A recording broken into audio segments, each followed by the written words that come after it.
সিলেটে প্রথম টেস্টে আয়ারল্যান্ডকে ইনিংস ও ৪৭ রানে হারিয়ে ২ ম্যাচ সিরিজে এগিয়ে গেল বাংলাদেশ। ম্যাচের চতুর্থ দিন ৫ উইকেটে ৮৬ রান নিয়ে খেলতে নেমে দ্বিতীয় ইনিংসে ২৫৪ রানে অল আউট হয় আইরিশরা। এর আগে প্রথম ইনিংসে তাদের রান ছিল ২৮৬। বাংলাদেশ ৮ উইকেটে ৫৮৭ রানে প্রথম ইনিংস ঘোষণা করে। Report S M. আশরাফের। তৃতীয় দিনেই আয়ারল্যান্ডের ৮৬ রানে ৫ উইকেট তুলে নিয়ে জয় হাতের নাগালে নিয়ে আসে বাংলাদেশ। চতুর্থ দিন টাইগারদের অপেক্ষা করতে হয় ৪১ ওভার।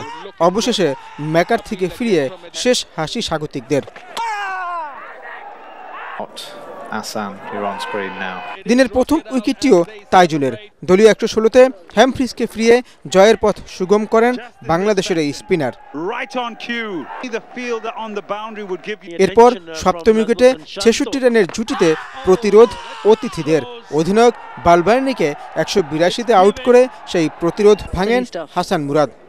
গলার কাঁটা হয়ে থাকা হাফ সেঞ্চুরির তুলনায় এন্ডি ম্যাকব্রাইনকে ১৯৮তে নাহিদ রানা প্যাভিলিয়নে ফেরালে ইনিংস পরাজয় সময়ের ব্যাপার হয়ে দাঁড়ায়। কিন্তু নবম উইকেটে ৫৪ রান যোগ করে আশা দেখান জর্ডান নেইল আর বেরি ম্যাকার্থি।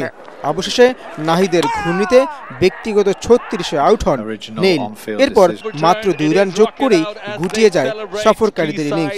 ৪ উইকেট নেন অভিষিক্ত হাসান মুরাদ। এস.এম. আশরাফ, এটিএন বাংলা।